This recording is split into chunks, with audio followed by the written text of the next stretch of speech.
The great thread that comes through the gospel reading and the other readings today talks about faith. When I read the readings for this Sunday, I remembered a story that I heard about 41 years ago. And it took place in Niagara Falls, Ontario, and in Niagara Falls, New York. The first person that ever would walk the gorge on a tightrope was named Francois Gravelay. He was known as the Great Blondin. And he would walk across the gorge on a 3-inch manila rope over the lower rapids of the great gorge that the Niagara River runs through. Not a small feat, 2,000 feet wide and 160 feet to the bottom. The date was June the 20th of 1859.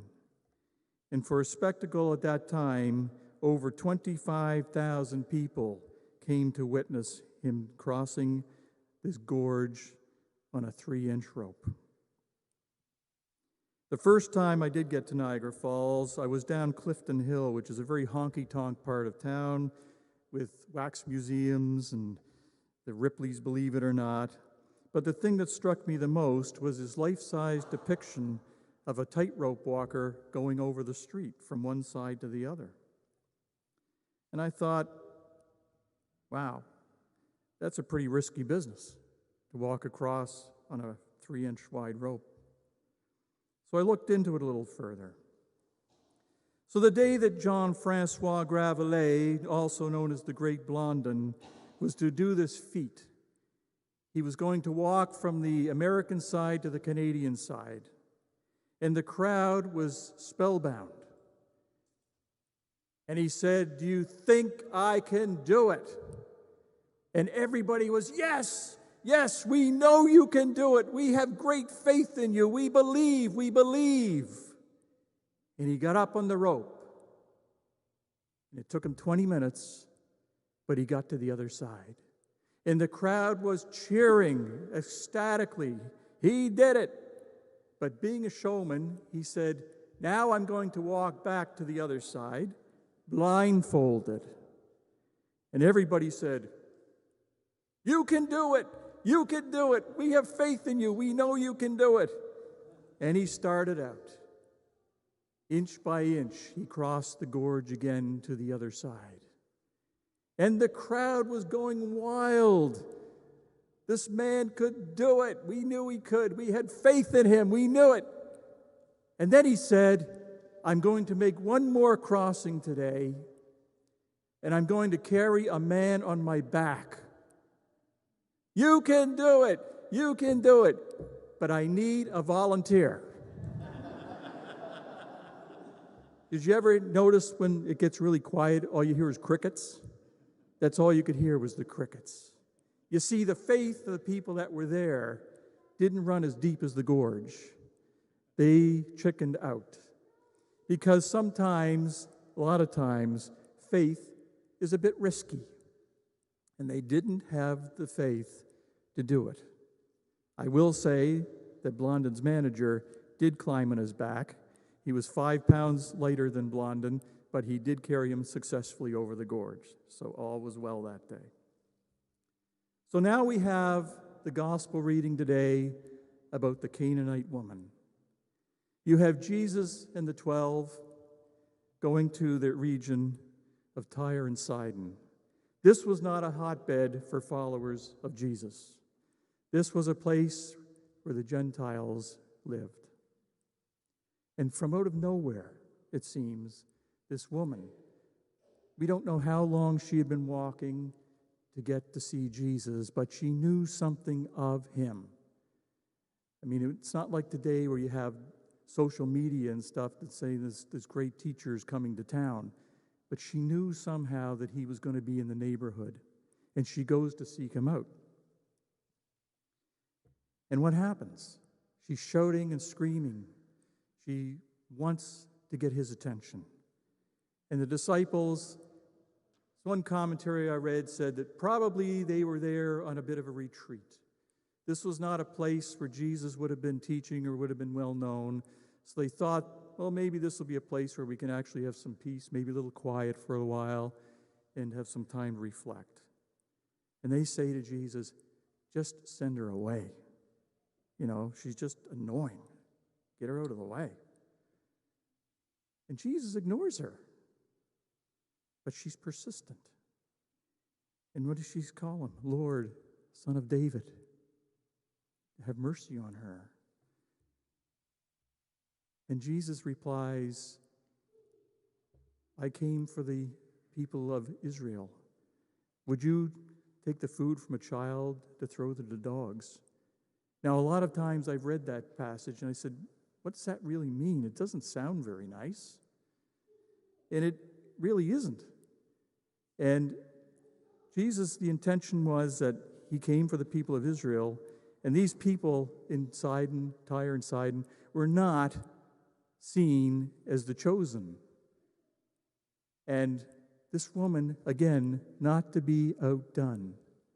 And she's taking a risk in her faith, saying, have mercy on me, Lord. My daughter is a demon. So she's doing this not for herself. She's doing this because she loves her daughter. And when she replied to Jesus that even the dogs can have the crumbs under the master's table, he recognizes then her faith.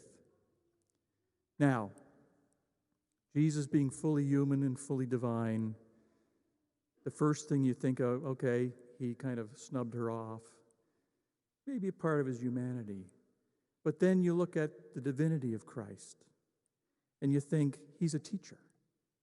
What was he doing when he was saying things to her? Well, if you ever have known a good teacher in your lifetime, and I'm sure you have, they try to draw things out of you. They put things, and as Jesus would do, would answer questions with questions. And he was trying to draw something out of her. Was she here only because she heard about him, that he could hopefully make her daughter well? Was that the only reason she was here? Or was there something more? And he keeps drawing this out. I like the way it was written by one of the commentaries by R.T. France.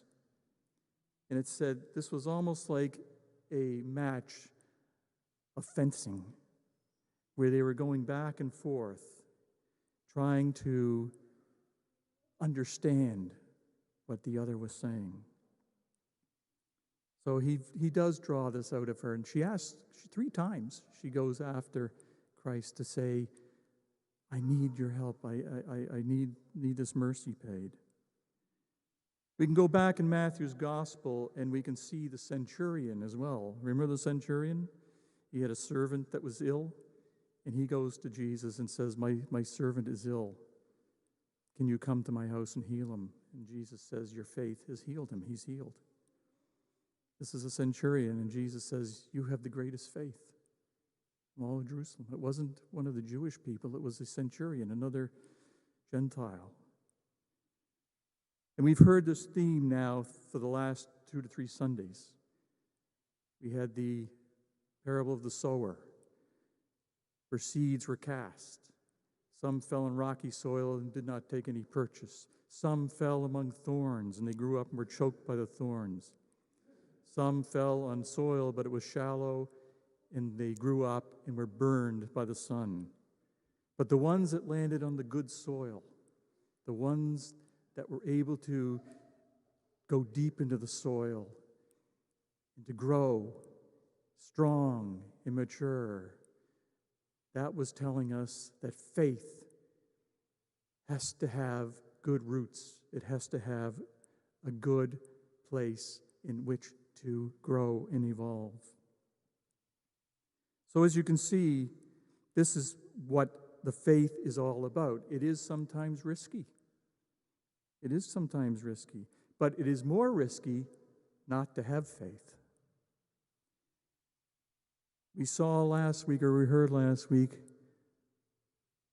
Simon Peter, when Jesus is walking out to the boat, and it's a sea of heavy seas and wind, and Jesus says, "Come to me." Well, first off, Peter had courage. I've been at sea. Deacon Art was in the Navy for years. And if you're out at sea in a tumultuous sea, the last thing you want to do is step off the boat. But Peter, his courage was strong, and his faith to step outside out of that boat and to walk in a tumultuous sea towards Christ took faith. But like so many of us, we get distracted in our faith journey. And when Peter gets out of the boat, what happens? He looks at the sea, he feels the wind, and he loses the focus on Jesus. And what happens? He sinks.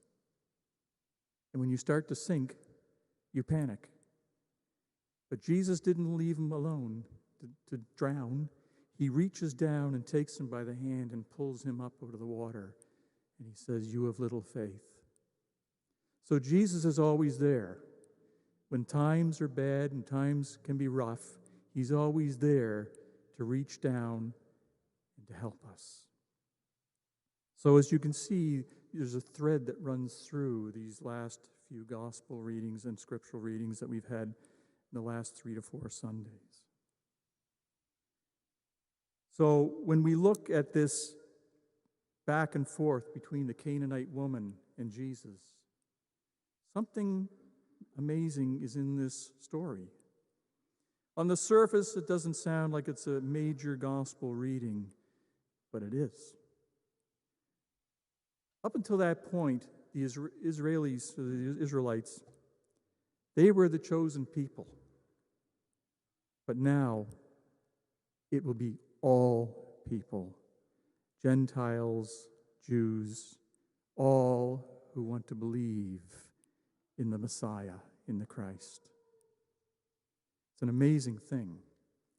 Dr. Scott Hahn said one time that really all of us at that point became the chosen people, all of us. And it was a miraculous day because this is a change. This is now, the ministry is expanding into the whole world and not just into the area of the Israelite people. It's a history changer. It's a game changer. So, in the world that we're in today, when I look out over a smaller assembly and everybody's wearing masks, we're all hand washing, this pandemic has sometimes made us fearful. And we've been living with it now for months and no real end in sight. But one thing I have found, my day ministry is working up the hill at Beacon House. And I've had people say to me, "Do you think that this is in end times?" I said, "Well, nobody knows that. That's up to God." They said, "Well, we fear it." But I always found, and I've always see people that are of great faith don't seem to be as fearful because they have Jesus with them. And that's a beautiful thing when you have people that have faith, that they put their trust in God. I looked up the meaning of faith in a Catholic dictionary, and it was written by a Jesuit. And it had 2 meanings for faith. The first was the human faith. And that was saying, entrusting someone that what they tell you is honest, not to deceive, they're believable with authority and integrity. But here's the big part. Divine faith. And I'll end on this. Divine faith. When the one believed is God.